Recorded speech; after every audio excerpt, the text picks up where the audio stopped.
nouvelle petite vidéo. Aujourd'hui, on va parler des nombres relatifs.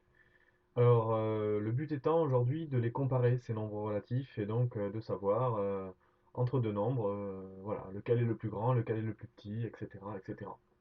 Alors pour ça, on va commencer par faire des rappels avant de s'attaquer à la question. Comme vous voyez, la question est moins 3 est-il supérieur ou inférieur à moins 5? Ça, c'est ma question. Si j'arrive à répondre à ça, ça veut dire que je sais comparer les nombres. Je saurai si moins 3 est plus grand ou plus petit que moins 5, etc. Et donc, je saurai comparer tous les nombres.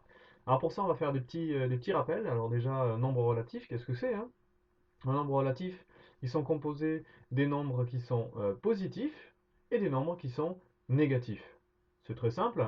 Plus 1, plus 2, plus 3,6, tout ça ce sont des nombres positifs. Et les nombres négatifs, ce sera pareil mais avec un moins. Moins 2, moins 1,7, moins un demi, etc., etc. Comme vous voyez, on peut avoir des nombres qui sont décimaux, écrits avec une écriture fractionnaire, donc voilà. Mais l'important, c'est le signe. Est-ce qu'ils sont positifs ou est-ce qu'ils sont négatifs?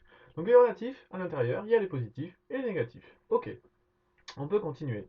Je vous ai mis une droite graduée, comme vous voyez au milieu de l'écran.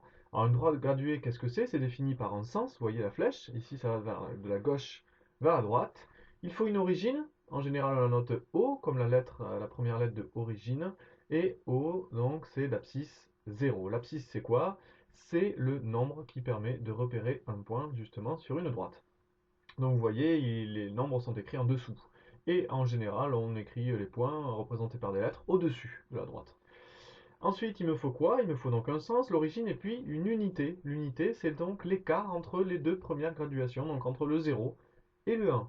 Et cet écart, il faut qu'il soit toujours le même. Donc par exemple, si ici j'ai 2, l'écart est le même entre 0 et 1 et entre 1 et 2.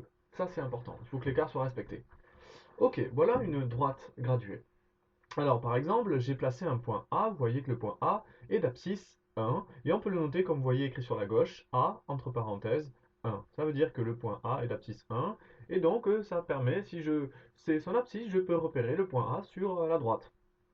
Ensuite, j'ai construit son symétrique, A' par rapport à l'origine, et vous voyez, je l'ai écrit, donc j'ai dit A' est le symétrique de A par rapport à 0.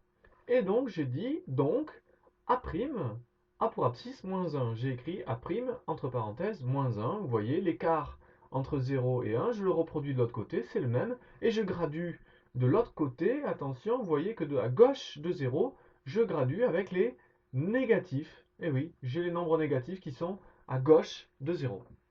Et donc, en fait, c'est comme si je repartais dans l'autre sens, 0, moins 1, moins 2, etc., moins 3, donc de la gauche, de la droite vers la gauche en partant de 0 cette fois, un petit peu, hein.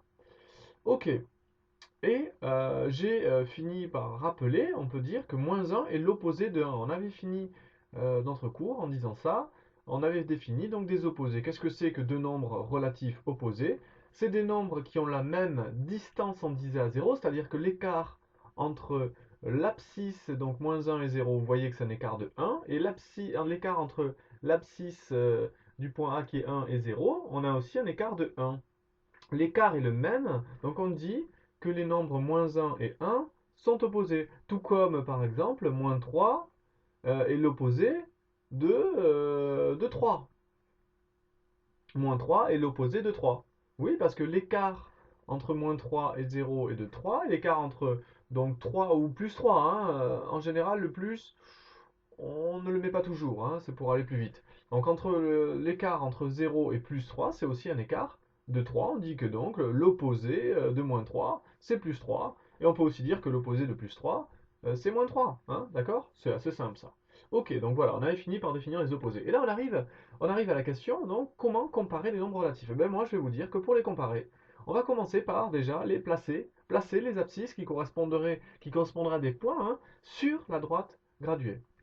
On va les placer en rouge. Alors où se situe moins 3? Ben, moins 3 se situe à gauche de moins 2. Hein, moins 3, il est là. Et où se situe moins 5? Ah ben, à gauche de moins 3, on aurait moins 4, et puis ensuite on aurait moins 5. Donc comme vous voyez, on a moins 5 qui est ici. Alors comment voir maintenant si moins 3 est plus grand ou plus petit que moins 5? Eh ben, il suffit de regarder lequel est le plus à gauche. Celui qui serait le plus à gauche va être le plus petit. C'est très simple. Eh oui, puisque plus on va à droite, plus on est grand. Donc, qu'est-ce qui se passe? Ben, moins 5, je vois qu'il est le plus à gauche, alors je sais que moins 5 est plus petit, inférieur. On a le signe inférieur à moins 3. Attention, c'est trompeur, parce que c'est vrai que on sait dans l'autre sens, par exemple, dans l'autre sens en vert, si c'était des nombres positifs, que j'avais ici plus 3 qui serait à droite de 2, et plus 5, vous voyez, qui serait encore à droite de 3, on aurait que plus 5 serait évidemment, on le sait depuis l'école primaire, plus grand que plus 3. Donc, c'est vrai que quand ils sont positifs, le sens s'inverse. Mais comme ils sont négatifs, moins 5 est plus petit que moins 3, car moins 5 se situe plus à gauche de moins 3. Il suffit que vous compreniez ça. Et donc, il suffit de les placer sur une droite. Alors maintenant, par exemple, on peut s'intéresser à la question plus compliquée, hein, mais entre moins 1,6 et moins 1,7. Qui est le plus petit? Et pourquoi? Eh bien regardez, plaçons-les rapidement sur une droite. Après, on n'en aura plus besoin de cette droite. Mais au début, ça nous permet de gagner du temps, de savoir où les placer et donc de les comparer. Mais après, avec l'habitude, vous verrez, vous y arriverez sans vous servir d'une droite. Alors regardez, je mets le 0 n'importe où. Je commence à choisir une unité. Il faut qu'elle soit assez grande ici, l'écart soit assez grand pour que vous compreniez. Donc j'ai moins 1 qui est ici. J'ai moins 2 qui est ici. Je sais que mes deux nombres, moins 1,6 et moins 1,7, ils sont entre moins 1 et moins 2. J'ai pas besoin d'être très très très précis. Regardez, il suffit de conserver l'ordre. Ici, j'ai mon premier nombre, en rouge, j'ai moins 1,6, je vais le mettre à peu près ici. C'est pas très précis, mais c'est pas grave. L'important, c'est de comprendre où ils sont. Moins 1,7, j'ai le 7 qui est plus grand que 6. Il va se retrouver donc juste après, c'est-à-dire à gauche. Il va être juste ici, juste après. Et cela veut dire que si moins 1,7 est à gauche de moins 1,6 sur la droite, ça veut dire quoi? Ça veut dire que moins 1,7 est plus petit. Pourtant, 7 est plus grand que 6, mais comme ils sont négatifs, j'avais dit le sens inverse. Moins 1,5 est donc plus petit que moins 1,6 et on peut donc mettre le signe supérieur ici. On a bien que moins 1,6 est plus grand que moins 1,7.